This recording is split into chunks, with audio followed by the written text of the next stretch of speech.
noThixo wakhe. Bantwana bakaThixo, isonka sombhaqo ukuze sibe nomdla ebantwini abadla sona, isonka umthetho waso sisonke sibaselekileyo embizeni. Bantwana bakabawo, apho ndikukhulele khona ke ngapha kothu akubhakwanga stove. Bantwana bakaThixo, uthi ungena nje uMamntola benabile ecakweziko ebethi finyezani imilenze ngapha. Bantwana bakaThixo, umlilo wesonke uyingozi, kubaswa ngaphansi nangaphezulu. Ebasela usize 8 wakhe lungaphansi umlilo ucubhukile uthe chu kakuhle, lungaphezulu uhamba no size 8 ngomgca ulondoloze ixabiso lento engaphakathi. Bantwana bakaThixo, ngoba abantu abangakwazi ukubhaka indlela abanyemba yona xa isonka sombhaki singakhange sibe yilento bekufanele into kokuba siye sayiyo. Njengomntu angakwazi ukupheka kakuhle uyathula ngaxesha iplate isagcweleyo, kodwa nathi nansi umve khalaza xa ngathi yena nsikeni xa ngathi yangasekupheleni uxa kwixesha lingaka olomntu kungona phawula ngokuna uba kukudla kubi.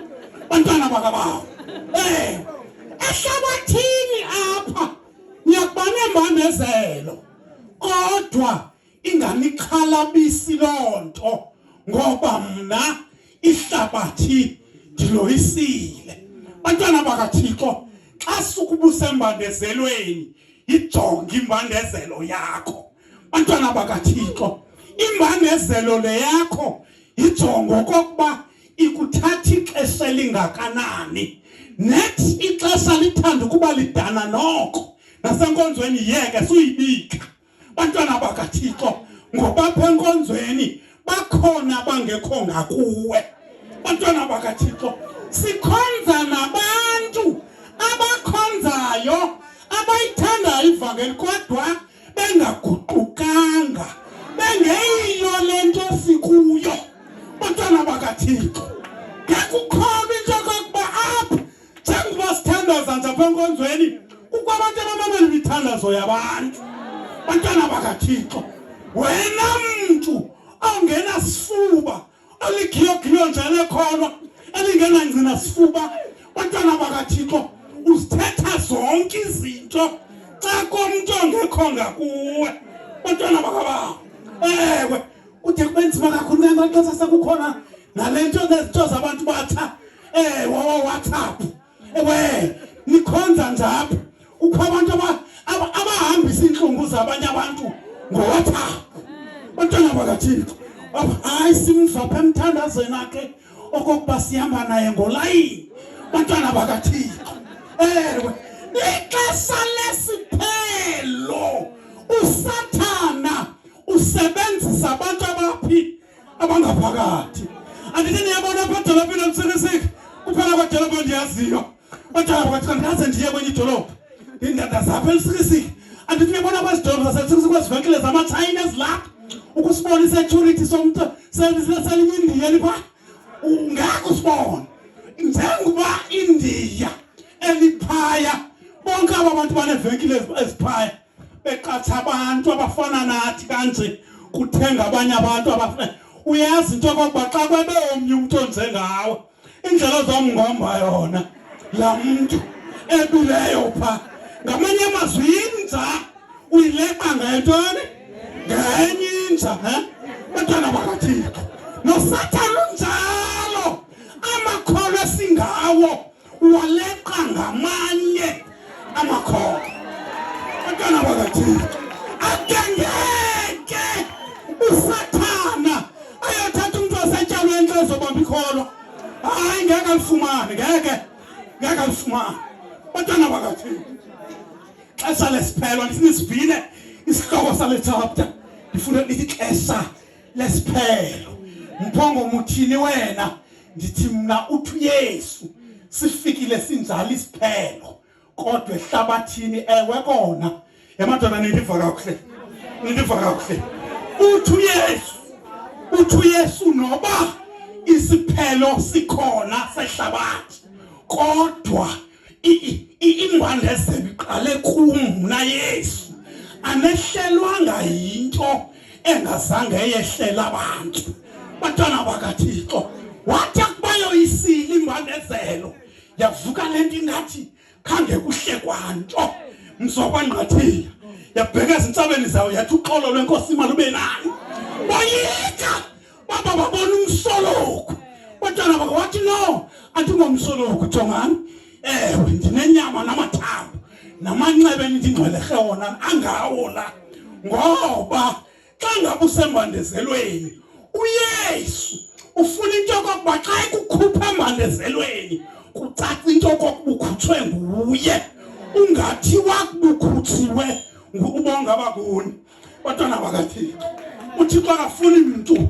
angamaziyo uThixo ahamba naye kwimbandezelo kuyo mazi uThixo hamba naye okokungubani uqalisa uDavide mhlejongene nembandezelo engugoliathi phezu komfula waseGerari bantwana bakaThixo uyakhumbula into yokuba ebukhwankweni bami nasebuntwaneni bami ndidlule embandezelweni ndelusile umhlambi katata ndelusile edlelweni umhlambi katata uDavide bantwana bethu nayithi amen mandifuna ukunifumanisa ikhonana neyiphihlisa la xa ithithi iclass nathi bangasathi uba yese iba nokukhokha ivusa uthuku ithi nansi class test kanti ufuna ukubabetha bantwana bakaThixo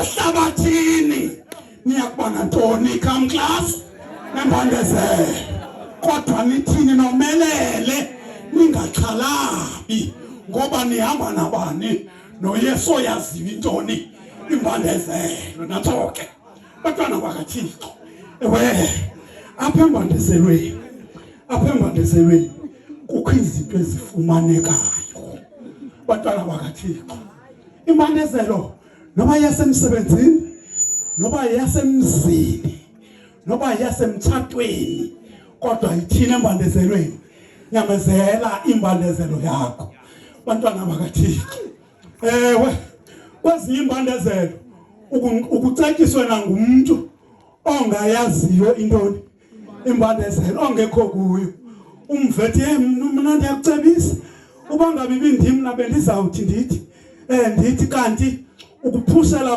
kweli cala afuna into yokuba hamba ophuma ngakulo bantwana bakaThixo kodwa noba kunjalo phi emhlabeni niyakubana embandezelo uthi uYesu akayibalanga into yokubiza bayexesha elingakanani kodwa imbandezelo kuyo esekhona uYesu yona into athi umculo wamathethi xa ithetha athandoyika impi wena ukho nje andisindwa bubi nazintsisi ngoba ndinokuphila xa utheni wena mnikazi wembandezelo ungakum bantwana bakaThixo uDavide wamjonga uGoliath ngexesha bemsizela abantu abakwabo bethi yo wathi uDavide mamelana niyabona mna uYehova owayeke wandihlangula kumlomo wengonyama nasethupheni lebhere nguye ozothini ozondikhulula kulo mfilisti bantwana bakaThixo ezimbandezelo nizibonayo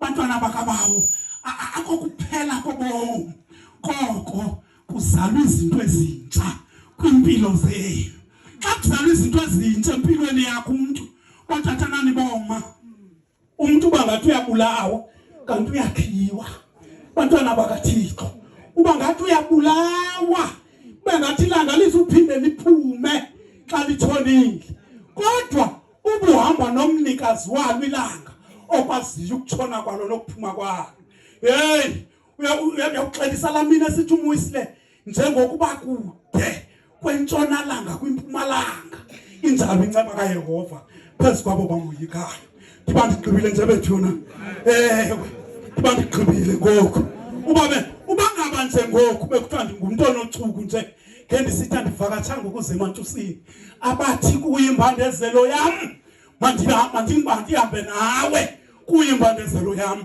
umuntu aphakamisa isandla sakhe ndimbone kwindawo akuyo into kunayo ndingumuntu othethayo ebantwini ndimyeke umuntu uba ke vanga ngoku ewe inhliziyo inegosa inhliziyo so wenze into embi umuntu wokuqala wena menzi wobubi ayizukulalisa igosa ngaphakathi kodwa ubalisephi igosa ngaphakathi hayi uhamba nje wena una rest in peace bantwana bakaThixo ngoba ufelwe ligosa ngcono kwasidumbe sisemakhazini kwanantsika ngicela ubiza igama lokuthi ndiyamaketha bantwana bakaThixo ewe ehlabathini niyabona ntoni na nobana ngandezela kodwa nomelele madoda ngoba ihlabathi ndiloyisile abantu abangayinyamezeli impandezelo kuthi ngexesha loba kukubi ewe afana nomqhubi wemoto